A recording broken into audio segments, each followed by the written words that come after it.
Gonorrhoea एक type का bacterial infectious disease होता है जो कि नाइजेरिया गोनोरिया नाम के बैक्टीरिया से हो जाता है।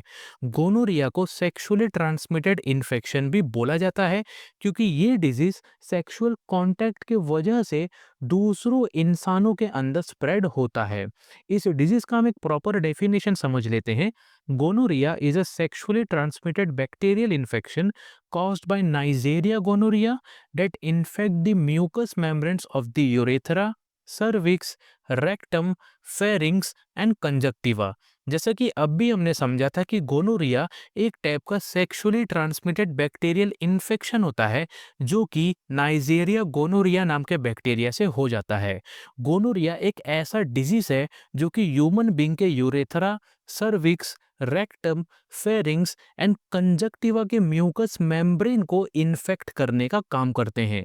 सो ये तो था definition and introduction about gonorrhoea. Hope आपको अच्छे तरीके से समझ गया होगा। नेक्स्ट हम इटियोपैथोजेनेसिस ऑफ गोनोरिया डिजीज के बारे में समझ लेते हैं, यानी कि ये डिजीज के कॉजेज क्या क्या होते हैं, किन वजहों से किसी भी पेशेंट को ये डिजीज हो जाता है, इसके बारे में डिटेल में समझ लेते हैं। Gonorrhea occurs due to infection with Neisseria gonorrhea, transmitted mainly through unprotected sexual contact or from mother to child during childbirth. The bacteria attach and infect the mucosal epithelial cells of the urethra, cervix, rectum, pharynx, or conjunctiva, causing local inflammation and pus formation. If untreated, the infection may spread and enter the bloodstream, leading to complications such as pelvic inflammatory disease and infertility।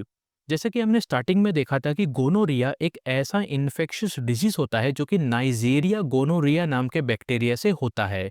ये disease दो वजह से spread होता है। पहला वजह है unprotected sexual contact. अगर किसी इंसान को पहले से ही गोनोरिया डिजीज है, ये इंसान अगर किसी दूसरे इंसान के सेक्सुअल कांटेक्ट में आते हैं तो उस दूसरे इंसान को भी गोनोरिया होने के चांसेस रहते हैं। दूसरा मेन कारण होता है mother to child during childbirth. अगर किसी फीमेल पेशेंट को गोनोरिया है तो इस फीमेल पेशेंट के बच्चे को भी गोनोरिया होने के चांसेस हो जाते हैं चाइल्ड बर्थ के दौरान। जो भी बैक्टीरिया गोनोरिया डिजीज को स्प्रेड करते हैं, अगर ये बैक्टीरिया किसी भी इंसान के बॉडी के अंदर चले जाते हैं तो जाने के बाद इस इंसान के urethra, cervix, rectum, pharynx and conjunctiva के म्यूकोजल एपिथेलियल सेल से अटैच हो जाते हैं और अटैच होने के बाद इन सब जगह को इन्फेक्ट करना चालू कर देते हैं, जिस वजह से इन सब एरिया के अंदर इन्फ्लामेशन हो जाता है और पस का फॉर्मेशन भी होना चालू हो जाता है।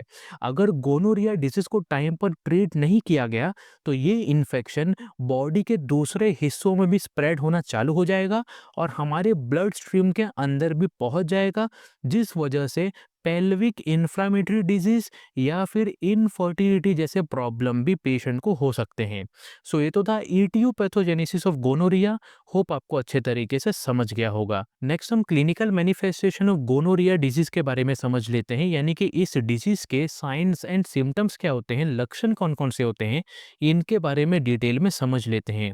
In males, common symptoms include urethral discharge, dysuria, and testicular pain. In females, vaginal discharge, dysuria, lower abdominal pain, and intermenstrual bleeding may occur. Pharyngeal infection can also occur. Rectal infection may present with rectal pain, discharge, and itching. If untreated, complications such as pelvic inflammatory disease and infertility में अकर। जब किसी male patient को gonorrhoea disease हो जाता है तो male patient के अंदर यूरेथ्रल डिस्चार्ज होना चालू हो जाता है, यानी कि मेल पेशेंट का जो यूरेथ्रा होता है, यूरेथ्रा के अंदर से पस या फिर डिफरेंट टाइप के फ्लूइड्स बाहर निकलना चालू हो जाते हैं। इसी के साथ साथ मेल पेशेंट को डिसयूरिया भी हो जाता है, यानी कि जब मेल पेशेंट यूरिन को पास करते हैं तो पास करते टाइम पेशेंट को पेन और बर्निंग सेंसेशन फील होना चालू हो जाता है। इसी के साथ-साथ मेल पेशेंट को टेस्टिकुलर पेन भी होने लगता है, यानी कि मेल पेशेंट के जो टेस्टिस होते हैं, उनके अंदर पेन होना चालू हो जाता है।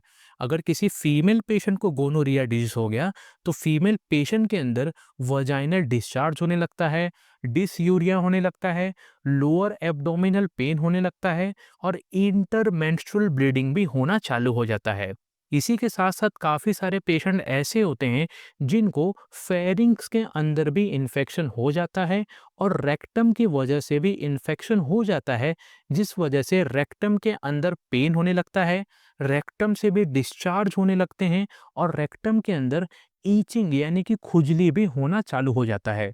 अगर इस डिजीज़ को टाइम पर ठीक नहीं किया गया, तो आगे चलकर इस डिजीज़ की वजह से पेल्विक रीजन के अंदर इन्फ्लामेटरी डिजीज़ या फिर पेशेंट को इनफर्टिलिटी जैसे प्रॉब्लम भी हो सकते हैं। सो ये तो था clinical manifestation of gonorrhoea. Hope आपको अच्छे तरीके से समझ गया होगा। नेक्स्ट हम non pharmacological management of gonorrhoea disease के बारे में समझ लेते हैं, यानी कि इस डिजीज को बिना किसी मेडिसिन्स या फिर बिना किसी ड्रग के किस तरीके से मैनेज किया जाता है, इसके बारे में डिटेल में समझ लेते हैं। Abstain from sexual activity until treatment is completed and symptoms are resolved. जिन पेशेंट को गोनोरिया डिजीज है, ऐसे पेशेंट का जब तक ट्रीटमेंट पूरी तरह से कंप्लीट नहीं हो जाता है या जब तक इनका सिम्टम्स पूरी तरह से रिजॉल्व नहीं हो जाता है, तब तक इन पेशेंट को सेक्सुअल एक्टिविटी से दूर रहना चाहिए। Practice safe sex using condoms. जिन पेशेंट को गोनोरिया डिजीज है, जब इन पेशेंट का ये डिजीज ठीक हो जाता है, तो ठीक होने के बाद भी इन पेशेंट को सेफ सेक्स प्रैक्टिस करना चाहिए कॉन्डम्स का यूज करके। Maintain proper genital hygiene. जिन पेशेंट को गोनोरिया डिजीज है, ऐसे पेशेंट को प्रॉपर जेनाइटल हाइजीन मेंटेन करके रखना चाहिए, यानी कि मेल पेशेंट को अपने रिप्रोडक्टिव ऑर्गन को क्लीन करके रखना चाहिए और जो फीमेल पेशेंट होते हैं, फीमेल पेशेंट को भी अपने रिप्रोडक्टिव ऑर्गन को अच्छे तरीके से क्लीन करके रखना चाहिए। Screen and treat sexual partners. जिन पेशेंट को गोनोरिया डिजीज है, ऐसे पेशेंट को अपने सेक्सुअल पार्टनर्स का भी स्क्रीनिंग एंड टेस्टिंग करवाना चाहिए, जिससे ये पता चल सकता है कि उनके सेक्सुअल पार्टनर के अंदर ये डिजीज स्प्रेड हुआ है या नहीं हुआ है। Education regarding prevention of sexually transmitted infections. जिन पेशेंट को गोनोरिया डिजीज है, ऐसे पेशेंट को सेक्सुअली ट्रांसमिटेड इन्फेक्शंस के रिगार्डिंग अच्छे तरीके से एजुकेशन लेना चाहिए, जिससे इनको ये पता चल सकता है कि ये इन्फेक्शन किस तरीके से स्प्रेड होता है और किस वजह से होता है। सो ये तो था non pharmacological management of gonorrhoea. Hope आपको अच्छे तरीके से समझ गया होगा। नेक्स्ट हम फार्माकोलॉजिकल मैनेजमेंट ऑफ गोनोरिया के बारे में समझ लेते हैं, यानी कि इस डिजीज को मेडिसिन का यूज करके किस तरीके से मैनेज किया जाता है, इसके बारे में डिटेल में समझ लेते हैं। सबसे पहला मेडिसिन है सेफ्ट्रिएक्सोन। ये मेडिसिन काफ़ी इंपॉर्टेंट होता है और ड्रग ऑफ चॉइस होता है गोनोरिया डिजीज को ठीक करने के लिए। इसके बाद है डॉक्सीसाइक्लिन। ये मेडिसिन भी काफ़ी इंपॉर्टेंट होते हैं और ये मेडिसिन का इस्तेमाल भी गोनोरिया इन्फेक्शन को ठीक करने के लिए किया जाता है। लास्ट है अजिथ्रोमाइसिन। ये मेडिसिन भी काफ़ी ज़्यादा इंपॉर्टेंट होते हैं और ये मेडिसिन उन पेशेंट को दिया जाता है जिन पेशेंट के अंदर किसी कारण से डॉक्सीसाइक्लिन का यूज़ नहीं कर सकते हैं। सो ये तो था pharmacological management of gonorrhoea. Hope आपको अच्छे तरीके से समझ गया होगा। सो यहाँ पर गोनोरिया चैप्टर अच्छे तरीके से खत्म होता है। अगर आपको किसी भी टाइप का क्वेश्चन या फिर डाउट है, तो आप हमें कमेंट बॉक्स में पूछ सकते हैं।